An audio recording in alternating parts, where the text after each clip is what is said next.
ও কিরকম নিমক হারাম, কত বড় গাদ্দার বেঈমান, যে ওর উপকার করেছে ও তাকে সবচেয়ে বেশি ক্ষতি করেছে এই সরকার।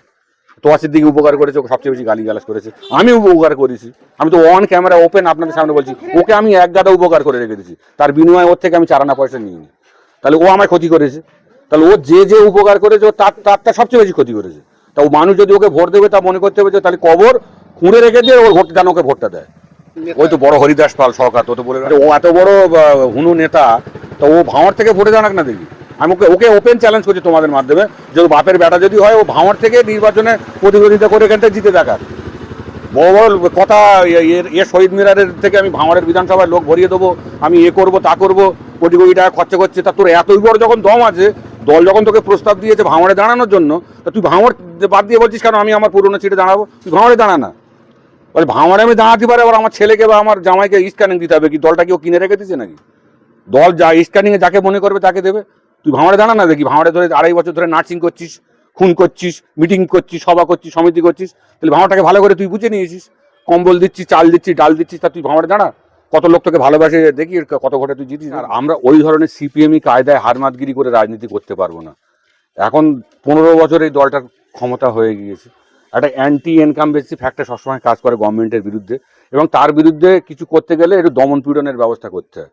সেই দমন পীড়নটা ওর দ্বারা হচ্ছে, আমাদের দ্বারা হবে না। যার কারণে আমরা পিছিয়ে হটে এসেছি। ও ফ্রন্টে এগিয়ে চলে গেছে, ওর করিশ্মা, ওর কায়দা ও দেখিয়ে দিয়েছে। পঞ্চায়েত ভোটে এখানে 20-22টা মার্ডার করে দিয়েছে, দল ওকে পুরো সাপোর্ট দিয়ে দিয়েছে। ওরই বেসিসে ও বলে দিচ্ছে যে আমি ভাঁড় জিতিয়ে দেবো, দল বিশ্বাস করছে ওর কথা। তাহলে কে আরাবুল সাইড হলো, কে কাইজে সাইড হলো, কিছু যায় আসে না। তুই বাবা তোর মতো চালিয়ে যা, আমাদের রেজাল্ট দরকার। তো আমরাও রেজাল্ট, এখানে ভাঁড়ের মানুষ একদম হাতে গরম রেজাল্ট নিয়ে বসে রয়েছে শওকত মোল্লা এবং তার টিমকে দেওয়ার জন্য। এই যে আপনি বলছেন যে আপনি আতঙ্ক প্রকাশ মানে আপনার প্যান্ডাসের আতঙ্ক রয়েছে, আপনি আশঙ্কা প্রকাশ করছেন। তো আপনি বিগত যে সরকার ছিল যার বিরুদ্ধে আপনাদের লড়াই করে তৃণমূলকে ক্ষমতা এনেছেন, সেই সময় এতটা আতঙ্কে ছিলেন কি আপনি? না না, একদমই না। সিপিএমের বিরুদ্ধে আমরা লড়াই করি সব ঠিক আছে, কিন্তু তারা ভয় ভূত নানান কিছু দেখেছে। আমি বাড়ি ছাড়াও হয়েছি, কিন্তু তাদের মধ্যেও একটা হলেও কিছু একটা কনফিডেন্স ছিল যে এত দূর এত লেভেল অব্দি যাবে বলে মনে হয় না। তারাও খুনি ছিল, তার খুনগুলো করতো কাদের শওকতের মতো লোক, আরো যারা রেজ্জাকের মতো যারা ছিল হারমাত, তারাই করতো। সময়ের সাথে ভেবেছি হয়তো বয়সের সাথে সময়ের সাথে শুধরে যাবে, যার কারণে 2011 দলে এসছে, আমাদেরকে সুপারিশ করতে বলেছিল, আমরাও করেছিলাম। এখন দেখেছি মস্ত বড় ভুল করেছি। আপনি বলছেন সুপারিশ করেছেন, তহবিলের সুপারিশ হ্যাঁ, সেই সময় আমরা করেছিলাম। সেই সময় আমরা করতে, যাতে ওখানে দলটা তৃণমূল কংগ্রেস এস্টাবলিশড হয়, ওখানে দলের সেইভাবে সংগঠন নেই, ও যদি একটা এসে যদি ঠিকঠাক করতে পারে আরও দল শক্তিশালী হবে, এইসব নানান কিছু ভেবে করেছিলাম। হ্যাঁ, পুলিশকে জানিয়েছি, পুলিশ ইনভেস্টিগেট করছে, এবং পুলিশের কাছে খবরগুলোও আছে। মানে এটা কলকাতা পুলিশ তো খুব সহজে ছাড়বে বলে মনে হয় না। সামনে নির্বাচন, যে কোনো দিন ইলেকশন কমিশন নির্বাচন ঘোষণা করে দিতে পারে। এই সব পঞ্চায়েতে ভাঙড় রক্তাক্ত হয়েছে, কতটা আতঙ্কে রয়েছে ভাঙড়ের মানুষ বা আপনারা? না, ও ভাঁড়ের মানুষের ও আতঙ্কগ্রস্ত করার চেষ্টা করছে, কিন্তু ওর মতো মানে শয়তানের কাছে ভাঁড়ের মানুষ মাথা নত করবে না।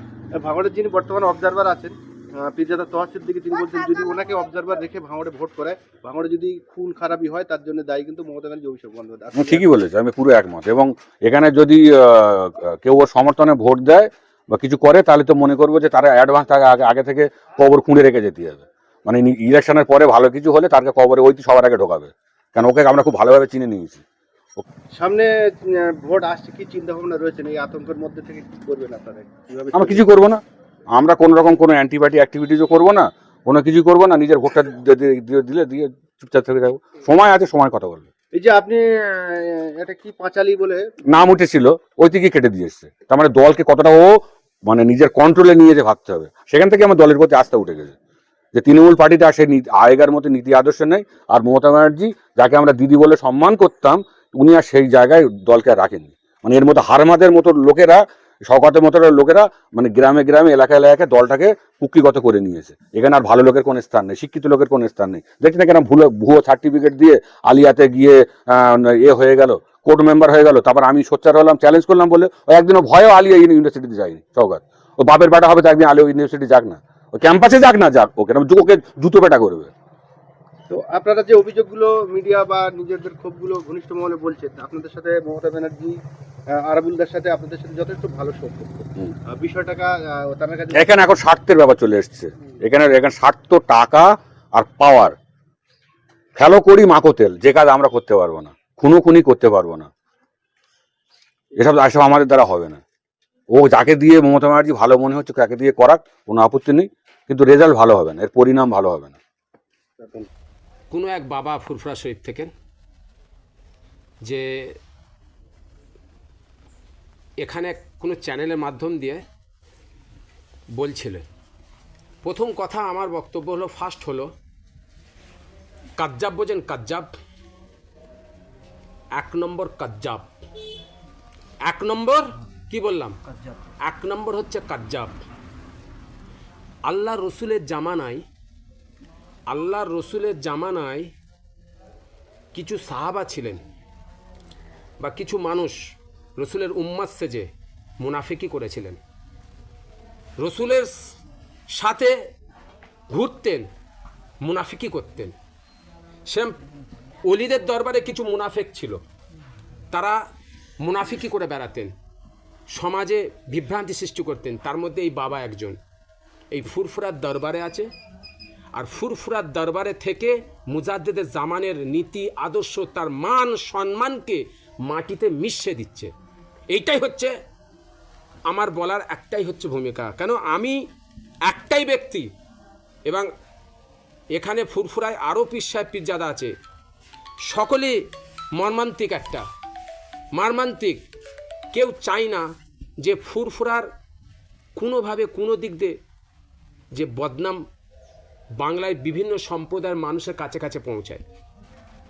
নাম্বার 1 হচ্ছে, আমি সোশ্যাল মিডিয়ায় দেখেছি যেই ব্যক্তিটা ব্যায়াম করছে, স্বাস্থ্য, আমি একটা জিনিস আপনাদের সোশ্যাল মিডিয়ার মাধ্যমে বলে দিতে চাইছি, স্কুল, কলেজ, মাদ্রাসা, স্বাস্থ্য বিভিন্ন জায়গায়, হ্যাঁ, ক্লাবে, খেলার মাঠে, বিভিন্ন জায়গায় স্বাস্থ্যর একটা জায়গা করেছে ছোট্ট করে, সেখানে স্বাস্থ্য প্রশিক্ষণ দেওয়া হয় স্বাস্থ্যের জন্য।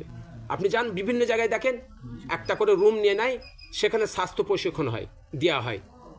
সেরকম আমাদের ফুরফুরার একজন ছেলে, ভালো ছেলে, ফুরফুরা প্রত্যেকটা মানুষকে জিজ্ঞেস করবেন, ফুরফুরা আপনি খোঁজ নেবেন, এই রফিক হালদার ছেলেটা কেমন ছেলে, ভালো ছেলে।